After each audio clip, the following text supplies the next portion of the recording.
Big boss 8లో so మీరు starting నుంచి so మీతో పాటు కొంతమంది కంటెస్టెంట్స్ స్టార్టింగ్ నుంచి వస్తూ గేమ్ ఆడుతూ అట్లా వచ్చిన వాళ్ళు ఉన్నారు.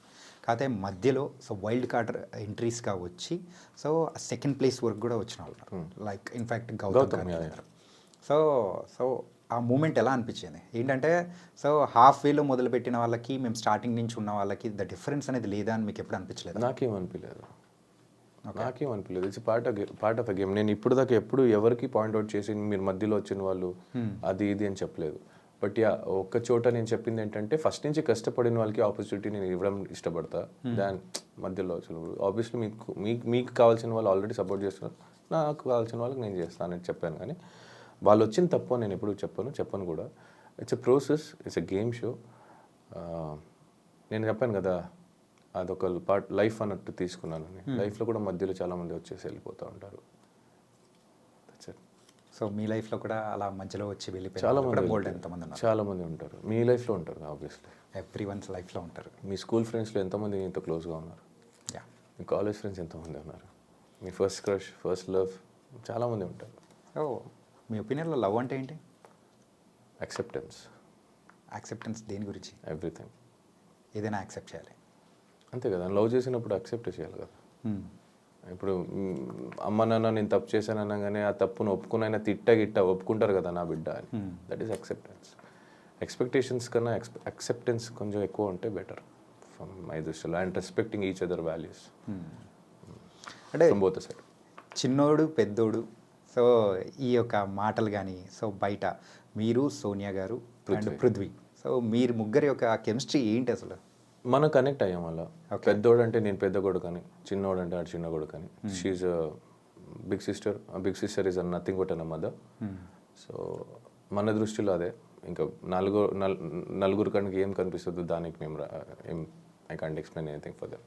అంటే ఫుటేజ్లో అక్కడ బయట ప్రేక్షకులకు చూపించే ఫుటేజ్ అనేది అది తక్కువ అండ్ మీరు చూపించింది చాలా ఉందనా లేకపోతే ఏంటి అసలు? మీరు చూపించింది చాలా లేదు, మాది బాండింగ్ సరిగా మీరు చూడలేదేమో అని. గంట ఎపిసోడ్ చూస్తారు, 24 గంటలు మేము ఉంటాం. సినిమా చూడకుండా ట్రైలర్ చూసి రివ్యూ ఇచ్చే వాళ్ళకి ఇంకేం చెప్పగలుగుతా? అంటే ఇప్పటి వరకు ప్రేక్షకులు కూడా ఆ ట్రైలర్ చూసే కదా మిమ్మల్ని కూడా సో విన్నర్ అనేది చేశారు. అదే ట్రైలర్ చూసి కొంతమంది నన్ను తిట్టుకున్నారు కూడా కదా. సో ఆ తిట్టుకునే వాళ్ళకి చెప్తున్నాను. ఇష్టపడే వాళ్ళు ఎంతైనా ఇష్టపడతారు భయ్య. మా వాడు అంటే నా ఫ్రెండ్స్ ఇప్పుడు కూడా నించున్నారు, నా తప్పున లేకపోయినా. చిన్నప్పటి నుంచి కొన్ని ఫ్రెండ్షిప్స్ నాకు ఇప్పుడు దాకా ఉంది. ఇప్పుడు కూడా నా కోసం ఏదైనా సరే వాళ్ళకి అవ్వకపోయినా నించుంటారు. So that is what I love is. It's not only between a girl and a boy, it happens with in brother, friends, family, sisters, whatever it is. Acceptance అదే అక్కడే ఉంది. అంటే బయటికి వచ్చిన తర్వాత సోనియా గారితో బాండింగ్ ఎలా ఉంది? మాట్లాడతాను, we keep talking. Okay. But ఆ మ్యారేజ్కి వెళ్ళేది because I was out of station. అందుకే నేను ఒక ఇంటర్వ్యూలో కూడా చెప్పా, ఏమైనా ఇవ్వాలా అని అడిగారు. ఆ మ్యారేజ్ గిఫ్ట్ ఇవ్వలేదు, ఇవ్వాలి వెళ్ళి అని. సో నేను కొంచెం ఫ్రీ అయినప్పుడు వెళ్ళుకో. అక్కడ అందరు కలిసారు కానీ మీరు మాత్రం లేదు, నేను అవుట్ ఆఫ్ స్టేషన్లో ఉండే. ఓకే. అంటే బిగ్ బాస్ హౌస్ నుంచి బయటికి రాగానే మీరు చేసిన ఫస్ట్ పని ఏంటి? నిద్రపోయావా ఫస్ట్ మంచిగా నిద్రపోయా. 2 days ఐసోలేటెడ్ ఉండే. ఓకే. బయటకు వచ్చినప్పుడు కూడా ఏంటి ఇల్లు మనుషులు కలవ. బేసిక్లీ నాకు ఎట్లయిపోయిందంటే సడన్గా జనాలు చూసేసరికి ఐ వాజ్ లైక్ నాకు కొంచెం దూరంగా అనిపించింది. అంటే అన్ని రోజులు అక్కడ అలవాటు అయిపోయి మరి జనాలు ఎక్కువ చూడక సడన్గా అందరినీ కొత్త వాళ్ళు అనిపిస్తున్నారు, ఎందుకు వీళ్ళందరూ వచ్చారు అని కూడా అనిపించింది. బట్ వాళ్ళ తప్పు కదా, నాదే తప్పు. బికాజ్ నాకు అది అలవాటు అయిపోయి అలా అయిపోయింది. And they are so excited. నాకు అలా హర్ట్ చేయకుండా I wanted to be with everything. I tried and I getting over it now. ఇప్పుడు కూడా కొంచెం ఉంది, కొంచెం సఫోకేటెడ్ అవుతా. But okay. అంటే బయటికి రాగానే మీ ఫోన్ చెక్ చేసుకునేటప్పుడు ఎవరికి కాల్ చేయాలనిపించింది? You can use both. No, ఇది అవసరం లేదనుకుంటా. అవసరం లేదా? ఓకే. ఎవరికి చేశాను నేను? బయటికి వచ్చిన తర్వాత నాకు కావాల్సిన వాళ్ళందరూ ఆల్రెడీ హైదరాబాద్లో ఉంటే నాకెవరు ఫోన్ చేయలేదు, నేనెవరు ఫోన్ చేయలేదు. కానీ నాకు చాలామంది ఫోన్ చేశారు. I spoke to them. నాకు బేసిక్లీ ఫోన్ వాడడం మర్చిపోయా నేను. అంటే నేను పాస్వర్డ్స్ మర్చిపోయా. థ్యాంక్ గాడ్ నేను నోట్ చేసుకొని పెట్టుకున్నాను కాబట్టి గుర్తుపెట్టింది. Even UPI bank details, passwords details, ATM pin అన్నీ మర్చిపోయి అది గుర్తుపెట్టుకున్నాను, అదే నోట్లో ఉంది కాబట్టి బతికిపోయింది, ఫేస్లో ఉంది కాబట్టి ఓపెన్ అయ్యేది అది. లేదంటే ఫోన్ కూడా ఓపెన్ అయ్యేది కాదు. మర్చిపోయి పాస్వర్డ్ మళ్ళీ అలవాటు అయ్యడానికి ఒక 2 రోజులు పట్టింది. So I use to only receive the call. I was so exhausted. చాలామంది ఆల్రెడీ ఉన్నారు నాతో, ఫోన్తో మళ్ళీ వాళ్ళతో సరిగ్గా మాట్లాడలేక బాగోదని I was balancing and it was suffocating. అంటే అలాగే బయటకు వచ్చిన తర్వాత ఫుడ్ కానీ సో బాగా ఫుల్ తింటున్నా, అంటే నాకు నచ్చిందంతా తింటున్నా, అపిటైట్ కొంచెం తగ్గిపోయింది, అంటే ఎక్కువ తినలేకపోతున్నా. లిమిట్ అలవాటు అయింది, అదే లిమిట్ని మెయింటైన్ చేస్తున్నా, బట్ నాకు నచ్చింది తింటున్నా. ఫస్ట్ రాగానే చికెన్ చికెన్ నన్ను ఇంకా దొరికినంత తిన్నా నేను. ఇంకా ఇడ్లీ కూడా కొత్తగా అనిపించింది నాకు, మసాలా దోశ కొత్తగా అనిపించింది, చాలా అయ్యో పానీపూరి ఇవన్నీ కొత్తగా అనిపిస్తుంది. బయటికి రాగానే ఒక వింత మనిషిలా నేను వింత ప్లేస్కి వచ్చానో లేదా నేనే వింతనా అనిపించింది ఒక చోట నాకు. అంటే అబ్బా ఇవన్నీ అవును కదా, ఇవన్నీ చేసేవాళ్ళం కదా మేము, ఇవన్నీ తినేవాళ్ళు కదా, గుర్తులేదు, నేను అలవాటు అయిపోయాలా. అండ్ మీరు ఫస్ట్ చూసిన మూవీ బయటికి రాగానే? పుష్ప ఒకటి చూసా, ఇంకోటి శాకాహారి అని ఒక కన్నడ సినిమా చూసా ఓటీటీలో. అండ్ మిమ్మల్ని అంటే బయటికి రాగానే ఇది మొత్తం కొత్త ప్రపంచం, సో కొన్ని న్యూసెస్ మీరు వినేటప్పటికీ అరే ఏంటి ఇంత జరిగిపోయిందా ప్రపంచంలో, మేము ఒక 4 to 5 months 100 రోజులు లేకపోయేటప్పటికి తర్వాత చాలా చేంజెస్ అయిపోయింది అది. అవును, మిమ్మల్ని బాగా ఎగ్జైట్ అంటే డిఫరెంట్గా అనిపించిన న్యూస్ ఏమైనా ఉందా? డిఫరెంట్గా అనిపించింది న్యూస్ అంటే కొన్ని న్యూస్ వల్ల బాధపడ్డా తప్ప ఇంకా డిఫరెంట్గా అనిపించింది అని ఏం లేదు. బట్ బయటికి రాగానే రోడ్ గీడ్ అన్నీ కొత్తగా అనిపించేది. అబ్బా రోడ్డు, అబ్బా వెహికల్స్, అయ్యో మెట్రో ట్రైన్, మాల్స్, బిల్డింగ్స్, ఇవన్నీ అనిపించేది. చూసే వాళ్ళకి తెలియదు, అక్కడ సఫర్ అయ్యే వాళ్ళకి. సో అలా అనిపించింది అంతే. ఓకే. అండ్ ప్రైజ్ మనీ నేను చేయబోతున్నారు, ఆల్రెడీ ఖర్చు పెట్టేశారా? రాలేదు, ఇంకా రావాలి. There is a process to come. Tax అని కట్టాలి కదా, ఆ కట్ అయింది కొంచెం ఎంత పోయిందో చూసి బాధపడి ఓకే ఆ బాధ పోయిన దానికి ఎట్లా మేనేజ్ చేయాలి, కొన్ని అప్పులు ఉన్నాయి అవన్నీ తీర్చుకోవాలి. అండ్ నాకు కొంత చారిటీ ఒకరికి చేయాలని ఉంది, చేస్తా ఇప్పుడు చెప్పను నేను. అండ్ అఫ్కోర్స్ చిన్నప్పటి నుంచి కష్టపడి నన్ను మా ఫ్యామిలీని అందరినీ, మా అమ్మ మా నాన్న రెంట్లో హౌస్లో ఉంచి కష్టపెట్టి పెంచారు. ఇప్పుడు దాకా it's my turn to give them back, make them ఆరామ్సే కూర్చోండి అని చెప్పే టైము. సో అందుకే వాళ్ళిద్దరు అమ్మ నాన్న పేరు మీద ఒక ఇల్లు కొనాలని. ఊర్లోనే కొనాలనుకుంటున్నారా? ఓకే. అండ్ మీరు బయటికి రాగానే సో ఈ రివ్యూస్, బిగ్ బాస్ రివ్యూవర్స్ ఇవన్నీ మన విని కొన్ని విషయాల్లో కూడా మీరు బాధపడి, కొన్ని ఆనందపడి, అన్ని మిక్స్డ్ ఎమోషన్స్ కూడా. బాధ ఏం లేదు బ్రో, అని హ్యాపీగా బాధ ఏం లేదు. సపరేట్గా దీనికంటూ కూడా సో కే బ్యాచ్ అని చెప్పేసి ఇలాంటివన్నీ పేరు పెట్టి ఇట్లా పిలుస్తూ ఉన్నప్పుడు so how do you feel and what do you felt? How do feel అంటే బ్రో వచ్చే ఫుల్ నేమ్ చాణక్య. హిందీలో రాస్తే అక్షరాలే కదా మారుస్తాయి, కన్నడలో అక్షరాలు మారుతాయి, పిలుపు మళ్ళీ వ్యక్తి ఒక్కటే కదా. బట్ మనం మాట్లాడే లాంగ్వేజ్ అనేది కూడా మారుతుంది కదా, ఆ లాంగ్వేజ్ ఎమోషన్ సేమే కదా, నువ్వేం చెప్పాలనుకునేది సేమే కదా, నీ మనిషి సేమే కదా, మాటే వేరు, మనిషి సేమే కదా. నీకు ఆకలేసినప్పుడు అన్న తింటావు, నేను ఆకలేసినప్పుడు అన్న తింటా.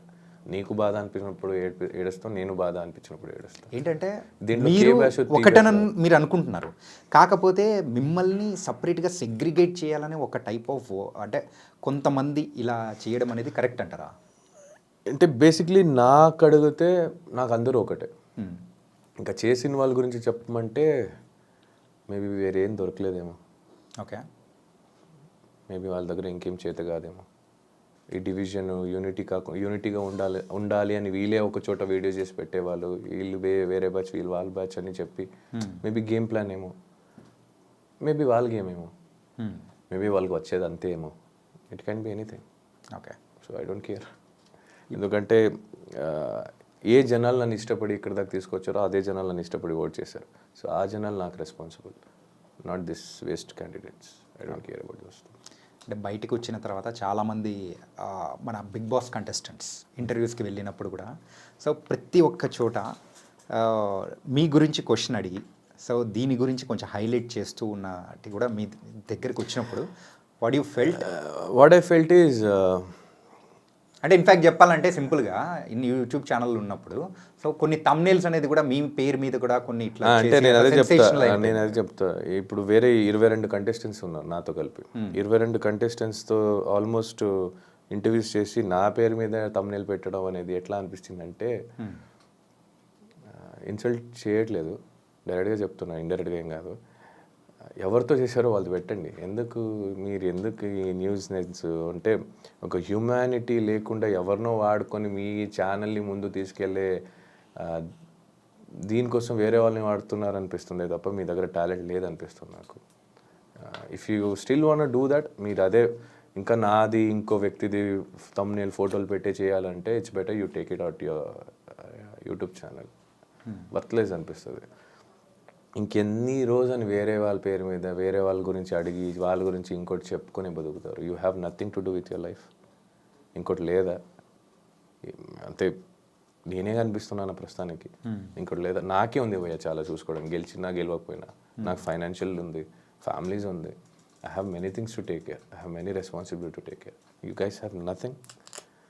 నేను ఇంకోటి ఏం చెప్తా అంటే, ఇప్పుడు మీరు అడిగారు కాబట్టి సాఫ్ట్గా చెప్తా. ఇది మళ్ళీ కంటిన్యూ అయితే నేను ఇంచో పెట్టి పేరుతో చెప్తా.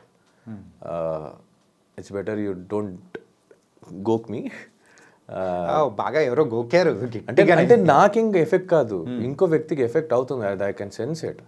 It's better you stop that. అంటే మీరు వెళ్ళి ఎవరిని అడుగుతున్నారు? నా గురించి కొంతవరకు తెలిసిన వాళ్ళకి, ఇన్ అండ్ అవుట్ తెలియని వాళ్ళకి వెళ్ళి అడగట్లేదు కదా మీరు. తెలిసిన వాళ్ళకి అడుగుంటే వాళ్ళు నిజాయితీగా కరెక్ట్గా చెప్తే నేను ఇదే okay, it's done, clear, dust and clear, okay అయిపోయింది. మీరు వాళ్ళకే నా గురించి తెలుసు కొంత, వాళ్ళ దగ్గర మీరు ఏదేదో అడుగుతున్నారు, సెన్స్లెస్ క్వశ్చన్స్. మీరు చూసుకోండి కదా. మెయిన్గా అయితే మీ గురించి ఏంటంటే మీ పర్సనల్ మ్యాటర్ అంటే చెప్పాలంటే మీ ఇది ఎట్లా లవ్ స్టోరీ దాని గురించే ఎక్కువ అన్నారు. పక్కింటోటి దోశలో బొక్క ఉంది, అది కవర్ చేయడానికి వెళ్తున్నారు. వీళ్ళు దాంట్లో తవే బొక్క, వీళ్ళు చూసుకోవచ్చుగా. మీ తట్టలో మీ ప్లేట్లో ఏం పడున్నాయో అది తినండి. మీరెందుకు వేరే వాళ్ళు తినాలని చూస్తున్నారు? నాకు అర్థం కాదు. ఏదైనా ఉంటే I talk to you, come home, నా ఇంటికి రండి, ప్రాబ్లం లేదు. మీ ప్లేస్ చెప్తారా, నేను వచ్చి మాట్లాడతాను, ఐ డోంట్ కేర్. మీరు తినండి, మీకు ఏముందో తినండి. ఎందుకు పక్కన వాళ్ళు బొక్క వీళ్ళు బొక్క కవర్ చేయడం? మీరు చేసుకోండి కదా, అది మేము చూసుకుంటాం. ఇప్పుడు దాకా నేను బిగ్ బాస్లో లేనప్పుడు ఎవరు వచ్చి ఓదారిచ్చలేదు, ఎవరు వచ్చి కన్సర్న్ చూపించలేదు, ఏంట్రా అనేది. ఇప్పుడు వీళ్ళకి టీఆర్పీలు కావాలి, వీళ్ళకి వ్యూస్ కావాలి, వీళ్ళకి వ్యూవర్షిప్ పెరగాలి, సబ్స్క్రైబర్ కావాలి, ఇంకో పర్సనల్ లైఫ్కి దూరాలి. వీళ్ళు చేస్తే నేను దూరుతా.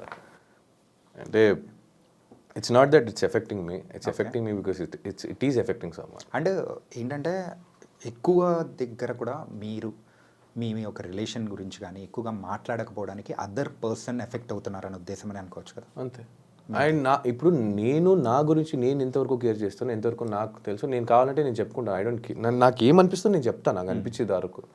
అది నాకు ఎఫెక్ట్ అవుతుందో లేదో అది నాకు తెలుసు కాబట్టి. ఇప్పుడు నేను చెప్పడం వల్ల అవతల వేరే వ్యక్తి ఎఫెక్ట్ అవుతారంటే ఇట్స్ వెరీ రాంగ్. అండ్ మీరేం చేస్తున్నారంటే వేరే వాళ్ళు వాళ్ళ పేరు తీసుకొని మా పేరు తీసుకొని ఇంకో వీడియోలు చేసుకుంటున్నారు.